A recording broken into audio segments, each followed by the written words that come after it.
आदिकाल के अंतर्गत प्रथम वीडियो में हमारे आप लोगों ने देखा आदिकाल का नामकरण, उस पर कुछ चर्चा हुई थी और जो उसमें महत्वपूर्ण प्रश्न और जो बचते हैं हम उस पर आज चर्चा करेंगे।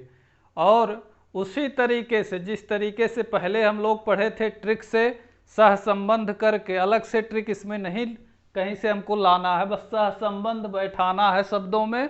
आइए देखते हैं। तो देखते हैं आदिकाल को महावीर प्रसाद द्विवेदी जी ने क्या नाम दिया। उन्होंने बीज वपन काल कहा इसको। ये बराबर प्रश्न यहाँ से बनता है, एक या दो प्रश्न तो निश्चित ही रहते हैं। अभी चैलेंज ये रहता है कि ये प्रश्न हमको याद कैसे हों। हम लोग रटते हैं, भूल जाता है। बस खाली हम लोगों को थोड़ा सा इसमें काम करना है कि इनमें जो है सहसंबंध बैठा देना इन्हीं शब्दों से। जैसे यहाँ से हम पहला शब्द जो इसका है बीज पकड़े, यहाँ से जो है महावीर, तो बीज अगर थोड़ा सा भी साहित्य आप लोग पढ़े हो तो महावीर प्रसाद द्विवेदी के ही नाम पर द्विवेदी युग का नामकरण हुआ, जिसमें इनकी महत्वपूर्ण भूमिका रही भाषा सुधार में। इनको भाषा सुधारक भी कहा जाता है। इनकी जो पत्रिका थी सरस्वती, उसमें तमाम लेखकों के लेख जाते थे और उसमें सुधार करके वो छपने के लिए आगे भेजते थे। तो भाषा सुधार का बीज किसने डाला? महावीर प्रसाद द्विवेदी ने। शुद्ध साहित्यिक खड़ी बोली अगर देखा जाए, इनमें इनका योगदान जो है वो बहुत महत्वपूर्ण है। तो जो बीज डाला भाषा सुधार का, शुद्ध भाषा का, उसमें सर्वप्रथम नाम किसका आता है? महावीर प्रसाद द्विवेदी का। तो ये ट्रिक, ये संबंध हम ऐसे बैठाएंगे बीज और महावीर प्रसाद द्विवेदी की। बीज किसने डाला? महावीर प्रसाद द्विवेदी ने। आगे है वीर गाथा युग। तो देखा जाए इधर तो श्याम सुंदर, श्याम सुंदर किसको कहा जाता है? कृष्ण को। और इधर वीर गाथा युग। तो द्वापर युग में ये अवतरित हुए थे। कौन? श्याम सुंदर। ये पूरा काल जो है, पूरा युग जो था वीर गाथा से, वीर गाथाओं से भरा पड़ा था। तो वीर गाथा युग श्याम सुंदर दास, ये यहाँ से संबंध बैठेगा। आगे है संक्रमण या प्रवर्तन काल। राम खिलावन पांडे ने नाम दिया आदिकाल का, संक्रमण एवं प्रवर्तन काल। तो संक्रमण का क्या है? एलर्जी, जिसको है एलर्जी, संक्रमण। और इधर प्रवर्तन का अर्थ होता है प्रारंभ या शुरुआत, प्रारंभ या शुरुआत। इस तरीके से किसका अर्थ हो जाएगा? प्रवर्तन का। और इधर राम खिलावन से अगर हम केवल खेल ले लेते हैं तब भी हमारा काम इतने से ही बन जाना है। यहाँ जैसे बच्चे जब खेलते हैं, छोटे बच्चे जब वो खेलना शुरू करते हैं, जैसे ही थोड़ा थोड़ा चलना प्रारंभ करते हो, खेलना शुरू करते हैं, तो जो गार्जियन या जो घर के बुजुर्ग होते हैं कहते हैं कि जो है शुरुआत में जब बच्चे मिट्टी वगैरह में खेलते हैं तो उनको संक्रमण होने का खतरा रहता है। थोड़ा टेढ़ा है, लेकिन अगर आप इसको ऐसे पढ़ लेंगे एक बार तो ये पक्का है कि प्रश्न आप सही करके आएंगे। जैसे खेल मिला वैसे संक्रमण शुरुआत में, इसका अर्थ क्या? आरंभ में, प्रारंभ में, शुरुआत में जो हम कह लें। तो जैसे ही बच्चे कहाँ जाएंगे? खेलने। तो उनको जो है शुरुआत में किसका डर बना रहता है? संक्रमण होने का, कि मिट्टी से कोई उनको संक्रमण न हो, कोई एलर्जी न हो। इस तरीके से वीर काल है आगे। तो वीर, विश्व का नाथ कौन होगा? जिसमें वीरता होगी वो क्या होगा? इन्होंने कहा वीर काल। किसको कहा? आदिकाल का जो नामकरण दिया इन्होंने, नामकरण किया वीर काल, विश्वनाथ प्रसाद मिश्र। बहुत ही आसान है, इसमें कुछ करना नहीं है। विश्वनाथ, नाथ का अर्थ स्वामी होता है, तो विश्व का स्वामी वही होगा जिसमें वीरता होगी। तो यहाँ से आगे देखिए अंधकाल, कपिल कुल श्रेष्ठ। तो अंध से अंधा हम कर लेंगे, अंध ही रहने देते हैं तब भी काम बनेगा। और यहाँ से श्रेष्ठ, इनके नाम में श्रेष्ठ अवश्य रहेगा। कपिल कुल केवल करके नहीं आएगा, कपिल कुल श्रेष्ठ। तो देखिए हिंदी साहित्य में अंधे कौन थे? सूरदास।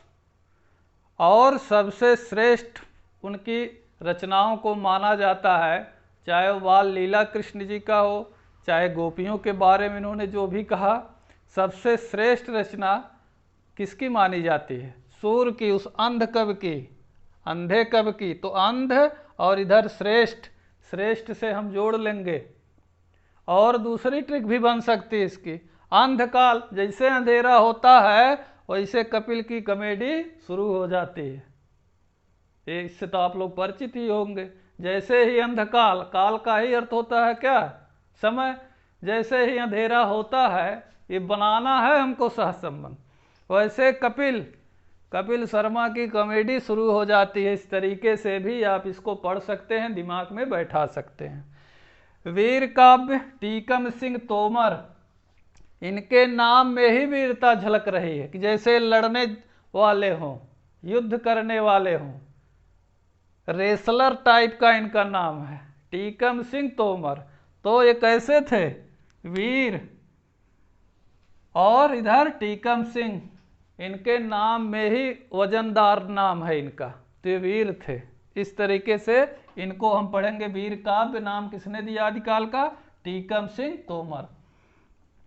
अगला है लोकोन्मुखी साहित्य का युग, स्नातक सत्यकाम वर्मा। इन्होंने नाम दिया लोकोन्मुखी साहित्य का युग, स्नातक सत्यकाम वर्मा ने दिया है आदिकाल का नाम। इसमें सहसंबंध देखिए, बैठाइए, तो यहाँ से साहित्य, यहाँ से स्नातक और यहाँ से सत्यकाम। तो सत्यकाम ने साहित्य से स्नातक किया, सत्यकाम वर्मा ने, ऐसे भी आप कह सकते हैं, यहाँ तक इसको पूरा कर सकते हैं कि सत्यकाम वर्मा ने साहित्य में स्नातक किया, ग्रेजुएशन किया। इस तरीके से।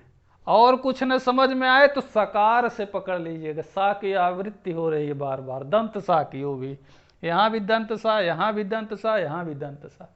कई तरीके हैं इसके पकड़ने। जैसे जैसे दिमाग लगाएंगे प्रश्न अपने आप समझ में आता जाएगा।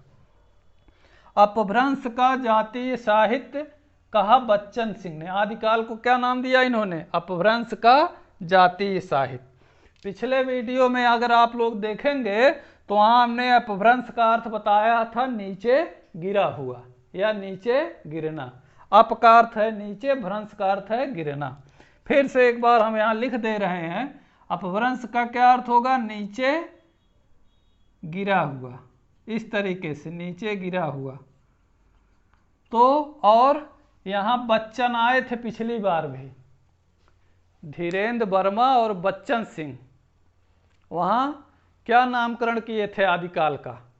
तो देखा जाए पिछले वीडियो में अगर आप लोग देखेंगे हमारे, तो वहाँ इनकी चर्चा बच्चन की हुई है। हमने बताया था कि बच्चन को चाहे बच्चन ही कहिए, देश जो है देशज में, और जो स्थान विशेष है, बच्चे का जो बहुवचन होता है बच्चन कहते हैं लोग, कहते हैं बच्चन के देखत रही हो। इस तरीके से या तो हम इसको बच्चा कर दें, दोनों तरीका है।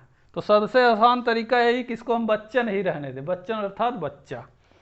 और जात कहते हैं बच्चों की जाति ऐसी होती है कि वो जब चलते हैं तो अपना गिरते पड़ते रहते हैं। और गिरना पड़ना किसको है? हमने कहा अपभ्रंश का अर्थ है गिरने से, नीचे गिरने से।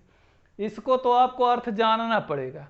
अगर आप साहित्य के हैं छात्र तो अपभ्रंश जितना बताया जा रहा है इसका बिना अर्थ आप जाने साहित्य में आगे बढ़ ही नहीं सकते हैं। तो इन सब का अर्थ भी जानिए और इसको एकदम हंसते हंसते माइंड फ्री करके सह संबंध बैठा के पढ़ लीजिए। ये हमेशा के लिए प्रश्न आपका जो है जब भी आएगा एग्जाम, चाहे जो एग्जाम हो, असिस्टेंट प्रोफेसर से लेकर के, चाहे वो यूपी का एग्जाम हो, चाहे अदर स्टेट का हो, कहीं हो, आप प्रश्न निश्चित सही करके आएंगे। तो बच्चों की जाति कैसी होती है? गिरने वाली। ऐसे पढ़ेंगे, बच्चों की जाति कैसी होती है? गिरने वाली। जब वो चलते हैं तो गिरते हैं, फिर उठ जाते हैं, फिर गिरते हैं, इस तरीके से। और लास्ट में है उद्भव। हमने बताया था पिछले वीडियो में, भव का अर्थ वहाँ क्या था, शंकर, और उद्भव यहाँ हम पूरा अगर लेंगे तो उद्भव का अर्थ होता है उत्पन्न होना, पैदा हो जाना। और वासुदेव, वासुदेव किसको कहते हैं, कृष्ण को। अगर वसुदेव होता यहाँ आ की मात्रा न होती तो कृष्ण के पिताजी हो जाते वसुदेव, लेकिन वासुदेव आदि में यहाँ वृद्धि हुआ है स्वर, तो यहाँ कृष्ण। तो कृष्ण कैसे आए थे, कृष्ण अपने आप आए थे, उद्भव हो गए थे, पैदा हो गए थे, अवतरित अवतार लिए थे। ठीक इस तरीके से इनको पढ़ेंगे कि कृष्ण का उद्भव हुआ था, उत्पन्न हो गए थे, इस तरीके से। तो ये एक प्रयास है। आगे हम आएंगे आदिकाल से ही संबंधित जितने भी प्रश्न बनते हैं आदिकाल से, सभी प्रश्नों को ट्रिक सहित हम लोग पढ़ेंगे, सह संबंध करके पढ़ेंगे, और ताकि हमारे प्रश्न स्थायी रहें, जब भी वो सामने आए तो क्लिक कर जाए दिमाग में कि नहीं इसका तो यही होना है। आज के लिए इतना ही, धन्यवाद।